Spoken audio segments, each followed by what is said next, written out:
Hello friends, good morning. आप सभी कैसे हो? मैं आपकी हिंदी की अध्यापिका आशा सैनी एक बार फिर आपके सामने प्रस्तुत हूँ।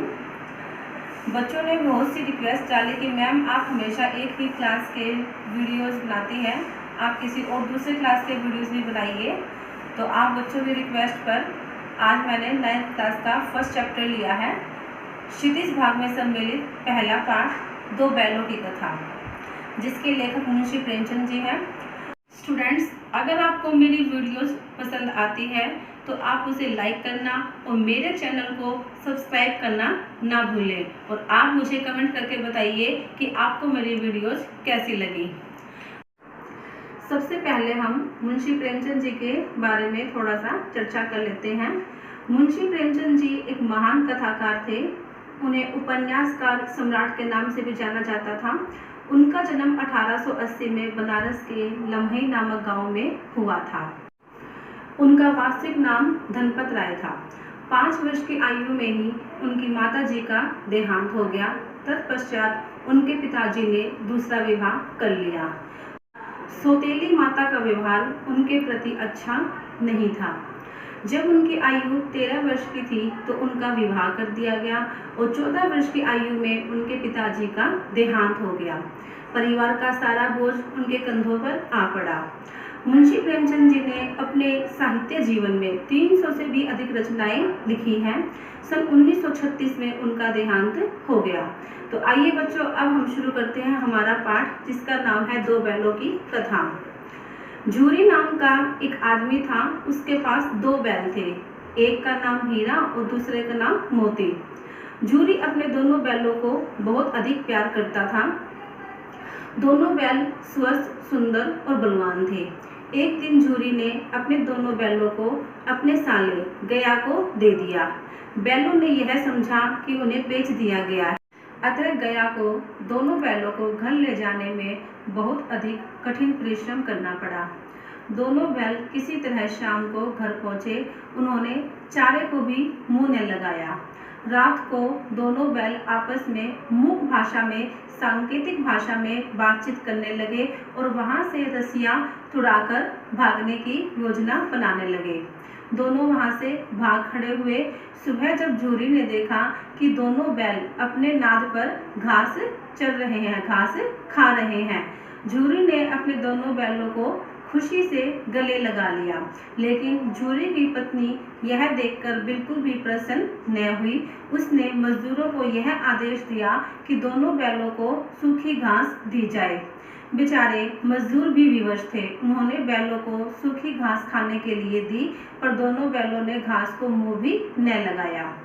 अगले दिन फिर झूरी का साला गया आया और उन दोनों बैलों को जबरदस्ती वहां से ले गया। अगले दिन दोनों बैलों को खेत में जोता गया, लेकिन दोनों बैलों ने जैसे पैर न उठाने की कसम ही खा रखी थी। उनकी काफी पिटाई की गई। मोती ने इसका विद्रोह भी किया, क्योंकि वह विद्रोही स्वभाव का था, लेकिन हीरा ने उसे मना कर दिया। जैसे तैसे बेचारे दोनों उठ खड़े हुए और काम करने लगे। इस तरह दोनों दिन भर काम करते। खेतों में उनको जोता जाता और शाम को उनके सामने रूखा सूखा चारा दिया जाता। गया अपने बैलों को अच्छा चारा खिलाता था। गया की एक छोटी सी बेटी थी, वह गया का यह व्यवहार देखती थी। गया की पत्नी उस छोटी बच्ची के साथ सौतेला व्यवहार करती थी। उस बच्ची के मन में उन बैलों के प्रति वात्सल्य उमड़ आया। वह उन दोनों बैलों को एक एक रोटी प्रतिदिन खाने के लिए देती थी।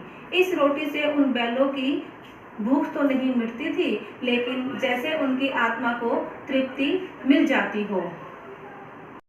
एक दिन गया की बेटी ने उन दोनों बैलों को खोल दिया और शोर मचा दिया कि बैल भाग गए हैं।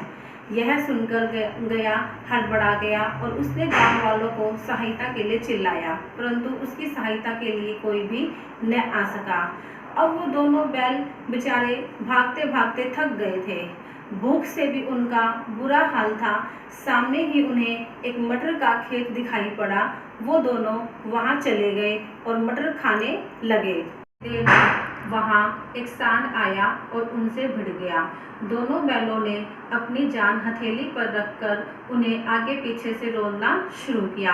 किसी तरह उन्होंने सांड पर विजय प्राप्त की। अब उन्हें फिर से भूख लग गई थी। दोनों मटर के खेत में पुनः चलने लगे। उसके बाद खेत के रखवालों ने उनको पकड़कर कांजी हाउस में बंद कर दिया।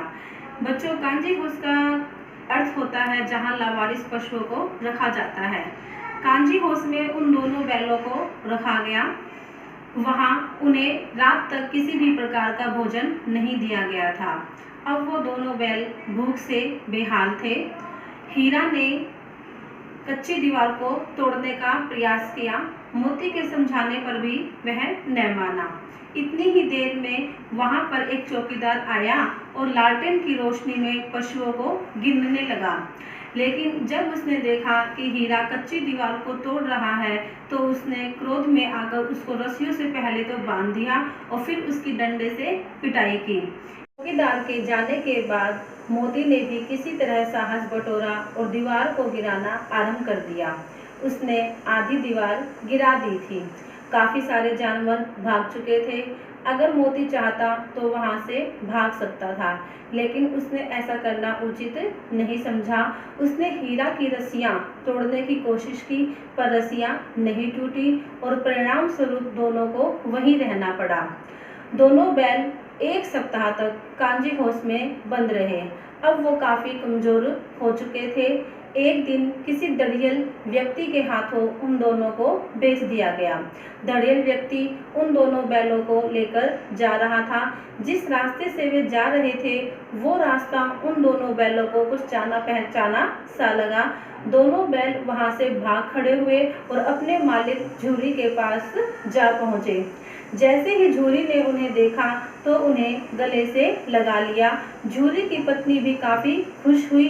उसे भी अपनी गलती का एहसास हो चुका था और दोनों बैल वहीं सुखद पूर्ण अपना जीवन व्यतीत करने लगे। बच्चों, इस कहानी में लेखक ने हमें क्या समझाना चाहा है? सबसे पहले तो उन्होंने यह बताया है कि किसान और पशुओं के आत्मीय संबंध कैसे होते हैं। एक किसान वो अपने पशुओं को केवल पशु मानकर ही नहीं चलता, बल्कि उसके पशु उसके लिए उसकी संतान की भांति होते हैं। वह अपने बच्चों के समान ही उन्हें प्यार करता है।